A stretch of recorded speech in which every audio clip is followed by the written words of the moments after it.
Hello दोस्तों, नमस्कार। Let's learn stock market and finance. इस चैनल में मैं आप सभी लोगों का दिल से बहुत बहुत स्वागत करता हूं। अगर आपने पहली बार विजिट किया जरूर चैनल को सब्सक्राइब कर लेना। उसी के साथ साथ बेल आइकन को भी हिट करके ऑल जरूर सिलेक्ट करके रख लेना, तब जाके आपको हर एक वीडियो का नोटिफिकेशन टाइमली मिलता रहेगा। सो चले दोस्तों, आज के इस वीडियो को स्टार्ट कर लेते हैं। ठीक है दोस्तों, अभी हम लोग आ चुके हैं बिल्कुल हमारे नॉर्मल स्क्रीन के ऊपर। जैसे कि आपको पता ही है, हम नए फिनेंशियल ईयर में इंटर कर चुके हैं, जो कि है फिनेंशियल ईयर 27। आप सभी लोगों को पता ही है 1 अप्रैल से इसकी शुरुआत यहाँ पे हो चुकी है। और जैसे कि आपको पता ही है कि जितने भी नए नियम कानून कायदे का अनाउंसमेंट किया जाता है, उसका जो एप्लीकेशन वाला जो डेट होता है वो क्या होता है, अप्रैल ऑनवर्ड्स ही होता है। दोस्तों, इस वीडियो में हम लोग फिनेंस से रिलेटेड ही कहाँ पे क्या क्या चीज़ें यहाँ पे बदली है, कौन से नए नियम कानून कायदे हम लोग को देखने को मिले हैं, कुछ चीज़ों को लेकर काफ़ी मिस इन्फॉर्मेशन भी फैलाई जा रही है, वो सारी चीज़ें मैं आप लोगों के सामने स्टेप बाय स्टेप यहाँ पे रखने वाला हूँ। पहला जो पॉइंट था, स्टॉक मार्केट से रिलेटेड क्या नए नियम कानून कायदे लागू हो चुके हैं, इसके ऊपर तो मैं ऑलरेडी 2 दिन पहले ही, आई गेस फ्राइडे के दिन वीडियो बना चुका हूँ। अगर आपने नहीं देखा है तो देख लेना भाई। बहुत सारे टैक्सेस में बदलाव हो चुके हैं, ठीक है, म्यूचुअल फंड से रिलेटेड, ट्रेडिंग इन्वेस्टिंग से रिलेटेड। वीडियो का लिंक ऊपर आई बटन पे दिया है, आप चाहो तो उसको स्टडी कर सकते हो। शेयर बाजार से रिलेटेड क्या चीज़ें चेंज हुई है नहीं हुई है, इसके ऊपर हम इस वीडियो में बात नहीं करेंगे, वो ऑलरेडी हम कर चुके हैं। अब आ जाते हैं दोस्तों, अलग अलग पॉइंट्स को कवर कर लेते हैं। जैसे कि कैश की अगर बात कर ले, मतलब कैश लिमिट को लेकर यहाँ पे बहुत कुछ चीज़ें हम लोगों को, मतलब नए नियम कानून कायदे आते हुए देखने को मिल चुके हैं। जैसे कि अगर मैं बात कर लूँ, पहला वाला पॉइंट आप यहाँ पे देख सकते हो, क्या लिखा है, इफ़ यू डिपॉजिट या फिर विड्रॉ 10 लाख या फिर उससे ज़्यादा cash in a year from your saving account, the bank will report it to the income tax department. मतलब अगर आप 10 लाख से ज़्यादा यहाँ पे पैसा डिपॉजिट करते हो बैंक में या फिर निकालते भी हो, तो क्या करेगा बैंक, यहाँ पे आईटी डिपार्टमेंट को आपका इन्फॉर्मेशन यहाँ पे चला जाएगा, ठीक है। उसके बाद आईटी डिपार्टमेंट को अगर लगता है कि भाई कोई इशू है नहीं है, तो उस हिसाब से वो नोटिस भेजेंगे नहीं भेजेंगे वो उनके ऊपर। हाँ, बहुत ही इंपॉर्टेंट चीज़ दोस्तों, ये जो 10 लाख की लिमिट जो यहाँ पे बताई गई है, वो किस हिसाब से बताई गई है आप देख सकते हो। This is a cumulative yearly limit. मतलब ऐसा नहीं कि आप सोचोगे कि मतलब एक ही बार में 10 लाख निकाला तो होगा ना, हमें एक लाख निकाल लेंगे, तो दोस्तों ऐसा नहीं है। यहाँ पे लिखा हुआ है देखिए कि इवन अगर आप 1 लाख रुपया 10 बार भी निकाल लेते हैं तो भी क्या हो जाएगा, आपका इन्फॉर्मेशन आईटी डिपार्टमेंट में चला जाएगा। मतलब मान लो अगर आप महीने का 1 लाख रुपया निकालते हो, 12 महीने होते हैं, मतलब 12 लाख रुपया आपने निकाला, तो आपका मतलब बैंक क्या करेगा, आपकी इन्फॉर्मेशन आईटी डिपार्टमेंट के पास यहाँ पे भेज देगा। ये बहुत ही एक इंपॉर्टेंट चीज़ है। काफ़ी लोगों को ऐसा लगता है कि एक सिंगल इसमें अगर 10 लाख विड्रॉ किया या फिर डिपॉजिट किया तो नहीं, अगर आप ट्रांचेस में भी करते हो, पूरे साल में अगर आप 10 लाख निकालते भी हो या फिर डिपॉजिट भी करते हो, तो आपका इन्फॉर्मेशन बैंक क्या करेगा, आईटी डिपार्टमेंट के पास भेज देगा। देन दोस्तों, very very very important, under section 269 ST you cannot accept 2 lakh or more in a cash from a single person in a day और इन अ सिंगल ट्रांजेक्शन। बहुत ही इंपॉर्टेंट, मतलब अगर आप किसी भी व्यक्ति से, अगर आप एक ही दिन में या फिर एक ही ट्रांजेक्शन के प्रति अगर आप 2 लाख रुपया या फिर उससे ज़्यादा कैश में ले रहे हो, ये अलाउड नहीं है। एंड अगर आप ऐसा कर रहे हो एंड अगर आप पकड़े गए तो ये सेक्शन 269 ST का वायलेशन है। इसके लिए आपके ऊपर 100% की पेनाल्टी हो सकती है। 100% की पेनाल्टी मतलब, जैसे कि एग्जांपल लेते हैं कि अगर आपने मान लो किसी व्यक्ति से 3 लाख रुपया कैश में ले लिया एंड आईटी डिपार्टमेंट को पता चला, हो सकता है वो आपके ऊपर एग्जैक्टली 3 लाख रुपए की पेनाल्टी भी लगा सकते हैं। काफ़ी ज़्यादा ये, मतलब हम कह सकते हैं स्ट्रिक्ट पॉइंट हम लोग को देखने को मिल रहा है। अब इसमें भी अलग अलग आपके डाउट यहाँ पे होंगे कि 2 लाख रुपया या उससे ज़्यादा कैश में लेने की बात हो रही है, पर डे के हिसाब से, मतलब in aggregate from a one person in a single day even if split across the multiple small payment.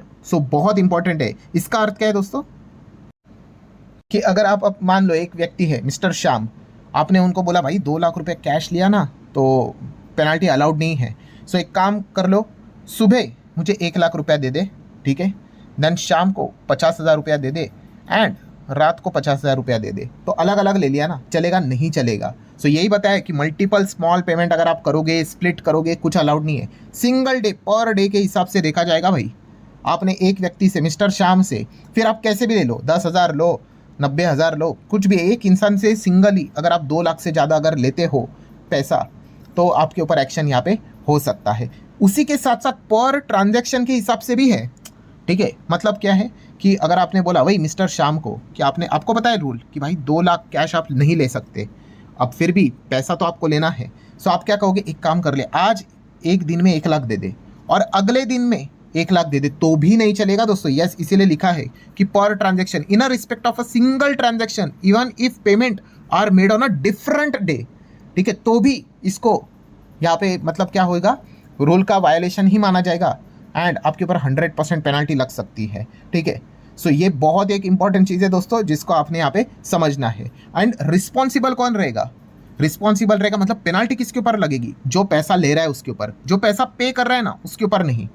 मतलब मान लो मैं अगर आपको 2 लाख रुपया देता हूँ तो मेरे ऊपर कुछ नहीं होगा, आपको पकड़ा जाएगा भाई, आपके ऊपर पेनल्टी, रिसीवर के ऊपर पेनल्टी यहाँ पे लगाई जाएगी। सो ये क्यों किया जा रहा है, ताकि जो रिसीवर है, जो पैसा लेने वाला है, वो सामने वाले को कहे कि भाई आप मुझे ऑनलाइन पेमेंट करो। तो इसीलिए यहाँ पे अगर आपको इससे बचना है तो रिकमेंडेड एक्शन क्या है कि आप यूपीआई से ले लो, एनईएफटी से ले लो, आरटीजीएस से ले लो, बैंकिंग मोड से मतलब चेक से ले लो तो चलेगा। 2 लाख क्या, फिर जितना चाहिए उतना ले लो। सो ये एक बहुत इंपॉर्टेंट पॉइंट है और ये 1 अप्रैल से चीज़ें स्टार्ट हुई है, ये आपको पता होना चाहिए। काफ़ी लोग ये कमेंट सेक्शन में लिखते भी है, सर आप क्या बात करते हो, मैं तो अपने आंखों के सामने देखता हूँ इससे ज़्यादा कैश लेते। मैं अगेन कह रहा हूँ, रूल कैसे क्या बोलता है दोस्तों कि आप पकड़े गए तो फिर आपके ऊपर कार्रवाई होगी। हाँ, पकड़े नहीं गए तब तक तो भाई आप कुछ भी कर सकते हो। मैं बहुत बार आपको बताता हूँ कि मान लो आपने रेड लाइट पे बाइक चला रहे हो आप, रेड लाइट सिग्नल आ गया, रुकना चाहिए कि नहीं, आपने तोड़ दिया एंड आपको नहीं पकड़ा गया, इसका अर्थ ये थोड़ी कि आपने सही चीज़ कही है, नहीं, जिस दिन पकड़े जाओगे भाई चालान कट जाएगा। सो वैसे ही है कि आप अगर गलत कर रहे हो और अगर आप बच गए तो इसका अर्थ ये नहीं कि मतलब आपने सही किया करके, जिस दिन पकड़ जाओगे उस दिन पेनल्टी लग जाएगी।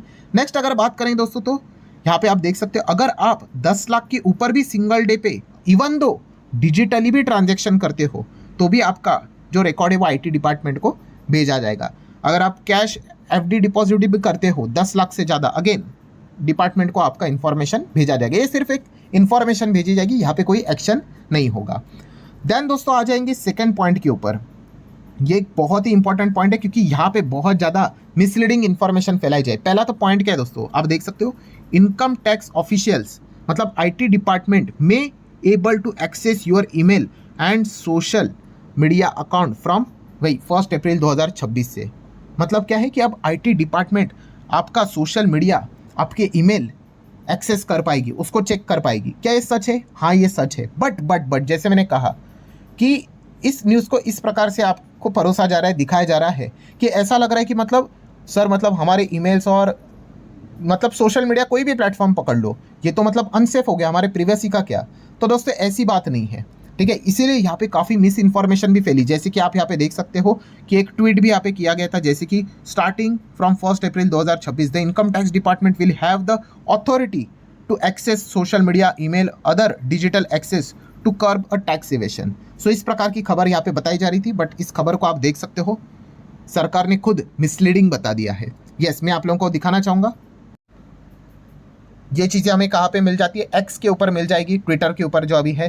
पीआईबी फैक्ट चेक की अगर बात कर ले, उन्होंने भी बताया कि ये जो पोस्ट की गई है, ये क्लेम किया गया है कि इनकम टैक्स डिपार्टमेंट क्या करेगा, आपका सोशल मीडिया ये सब कुछ यहाँ पे देख सकता है, मतलब बिना मतलब उनके पास मतलब डायरेक्ट पावर आ चुका है, कभी भी कुछ भी कर सकता है। सो आप देख सकते हैं दोस्तों, पीआईबी फैक्ट चेक में यहाँ पे चीज़ें सामने आई है, जहाँ पे क्लियर कट उन्होंने लिखा है कि ये जो पोस्ट है ये मिसलीडिंग है, ठीक है, इसको गलत वे से यहाँ पे दिखाया जा रहा है। सो एग्जैक्टली न्यूज़ क्या है दोस्तों एंड लॉ क्या है उसको भी समझिए, ठीक है। तो उन्होंने प्रोविजन यहाँ पे बताया, वहाँ पे उन्होंने बताया है कि ये जो लॉ है आर स्ट्रिक्टली लिमिटेड टू किसके लिए, सर्च एंड सर्वे ऑपरेशंस के लिए, unless taxpayer is undergoing from formal search operation due to evidence of significant tax evasion, the department has no power to access their private digital space। मतलब भाई जिसके ऊपर आप search and survey operation, मतलब क्या, आपने देखा है ना इनकम टैक्स की रेड होती है,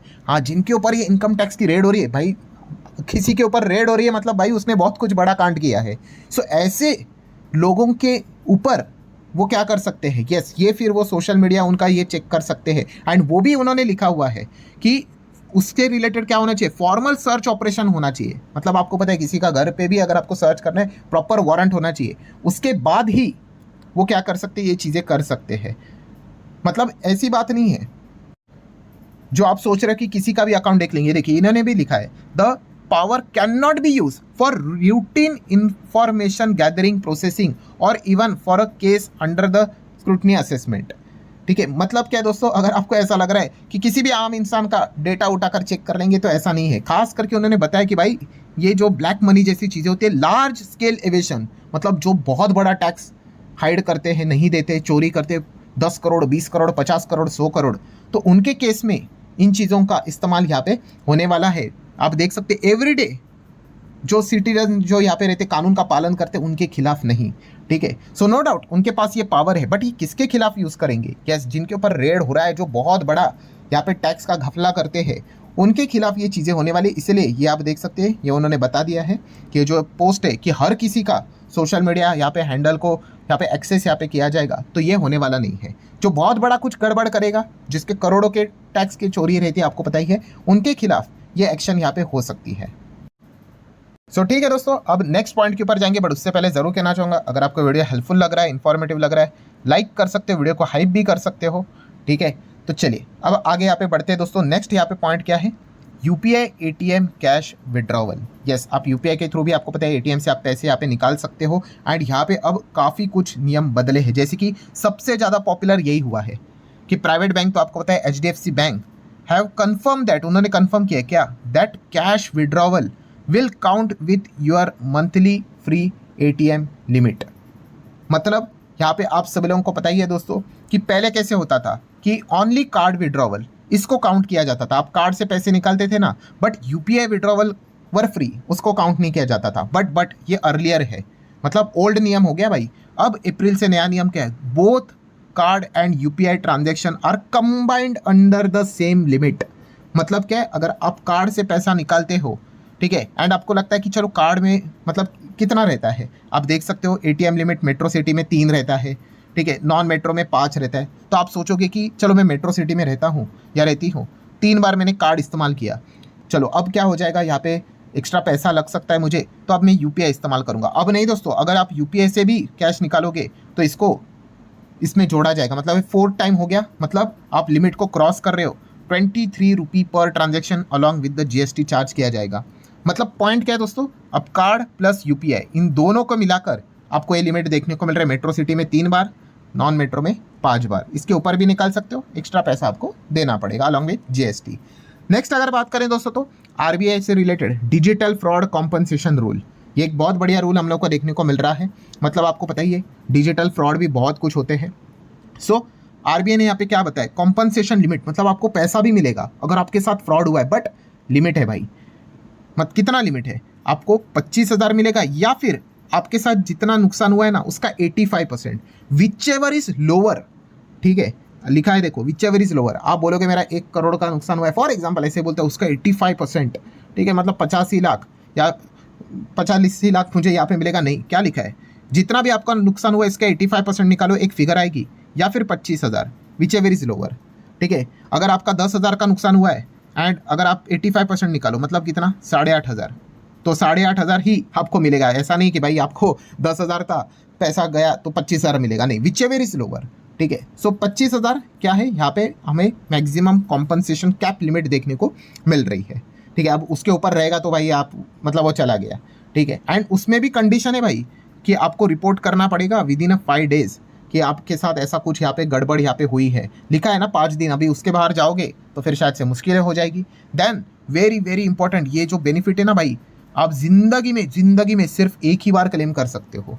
ऑब्वियसली अगर ये बार बार क्लेम होने लग गया तो फिर भाई आरबीआई की हालत खराब हो जाएगी। सो आरबीआई भी यही कह रहा है कि एक बार गलती हो सकती है, उसके बाद सीखो कि आप फ्यूचर में गलती ना करो। एंड अगर फ्यूचर में भी करेंगे तो फिर भाई क्या ही कह सकते हैं, फिर आपका नुकसान आप ही का रहेगा। देन दोस्तों next point, loan recovery process. जो लोन लेते हैं आपको पता ही है, रिकवरी करने के लिए जो प्रोसेस रहता है, सामने से क्या चीज़ें आती है हर किसी को पता ही है। सबसे पहला वही चीज़ कि हरासमेंट, तो यहाँ पे बताया गया है भाई कोई हरासमेंट नहीं करेगा, खास करके एजेंट। ठीक है, स्ट्रिक्टली उनको बताया कि भाई आप किसी को टच नहीं कर सकते, फिजिकली फोर्स, मेंटल हरासमेंट ये आप नहीं कर सकते। साफ साफ यहाँ पे लिखा हुआ है, क्योंकि कुछ कुछ केसेस तो इतने मतलब वाहियात हुए थे कि मैं बोल भी नहीं सकता यहाँ पे। ठीक है, आई गेस आप चाहो तो गूगल के ऊपर चेक कर लेना, 2022 का केस है। कुछ तो झारखंड साइड पे यहाँ पे हुआ था, एक प्रेग्नेंट लेडी को लेकर। आप चेक कर लेना, आपको समझ में आ जाएगा, बहुत ही ख़राब केस था। ठीक है, देन आप यहाँ पे देख सकते हो टाइमिंग भी शेड्यूल किया गया है कि बार बार जो कॉल करते हैं, विजिट करते हैं, अगर ये करना है तो सुबह 8 बजे से लेकर शाम के 7 बजे तक, उसके बाद या सुबह के 8 बजे से पहले ये वो नहीं कर सकते। ये भी स्ट्रिक्ट टाइमिंग यहाँ पे बताई गई है। देन प्राइवेसी प्रोटेक्शन, मतलब agent can not contact your friends, family, relative, मतलब आपको पता ही है बाकी लोगों को परेशान करते हैं। भाई जिससे पैसा लिया है, जिसने लिया है उसको ही पकड़ो ना, बाकी लोगों को यहाँ पे हरास करते रहते हैं। देन नेक्स्ट प्रोफेशनल कंडक्ट, मतलब ऑब्जेक्टिव क्या होना चाहिए कि भाई पैसा रिकवर करना है, ना कि एक इंसान की रेपुटेशन को डैमेज यहाँ पे करना है। सो ये भी चीज़ें बहुत कुछ हम लोग को चलते हुए देखने को मिल जाती है। एंड देन अगर बात करें पेनाल्टीज, अगर कोई भी बैंक, एनबीएफसी अगर इस प्रकार से यहाँ पे चीज़ें वायलेट करते हुए पाई गई, सो काफ़ी हैवी पेनाल्टी या फिर हो सकता है लाइसेंस भी आरबीआई कैंसिल यहाँ पे कर सकती है। क्योंकि जैसे मैंने कहा कि जो आई गेस झारखंड का ही केस था, वो मतलब सारी हदें पार कर दी वो केस ने, तो उसके बाद मतलब उसके बाद ये चीज़ें काफ़ी ज़्यादा स्ट्रिक्ट होती हुई हम लोग को देखने को मिल चुकी है। अभी और भी अदर नियम है, ठीक है, हर एक चीज़ में कवर नहीं कर रहा हूँ। जैसे कि आप कह सकते क्रेडिट कार्ड से रिलेटेड जो पॉइंट्स होते हैं ना, उनमें बदलाव हो चुके हैं, कुछ तो 4000 पॉइंट्स तक का यहाँ पे लिमिट यहाँ पे बढ़ाया जा चुका है, तो उनको चेक कर लेना। देन रुपए लॉन्च की अगर हम लोग बात कर ले तो इससे रिलेटेड चीज़ें बदली है, जैसे कि प्लैटिनम डेबिट कार्ड की अगर बात करें, जो फ्री एक्सेस मिलता था डोमेस्टिक इंटरनेशनल एयरपोर्ट पे, वो यहाँ पे ख़त्म कर दिया जा चुका है। सो ऐसे और भी बहुत सारे नए नियम हम लोग को देखने को मिल चुके हैं। जो जितने मेजर थे वो मैंने आप लोगों के सामने यहाँ पे रखे हुए हैं, और जो मिसलीडिंग इन्फॉर्मेशन भी थी वो भी मैंने आप लोगों के सामने यहाँ पे रखी हुई है। खास करके यही लोग सबसे ज़्यादा लेकर पैनिक में थे, सर हमारा सोशल मीडिया अगर देखेंगे ये वो, अरे भाई ये तुम्हारा नहीं देखने वाले हैं, जो बहुत ही ज़्यादा ऊपर नीचे यहाँ पे करते रहते हैं टैक्स को लेकर, आपको पता ही है। हाँ, तो वहीं पे वो चीज़ें हम लोग को ज़्यादा होती हुई देखने को मिलने वाली, तो आपको कोई टेंशन वेंशन लेने की ज़रूरत नहीं है। सो ठीक है दोस्तों, आशा करता हूँ वीडियो हेल्पफुल लगा होगा। आप चाहो तो इसको लाइक एंड शेयर यहाँ पे कर सकते हो। चलिए मिलते हैं अगले वीडियो में, तब तक के लिए बाय बाय।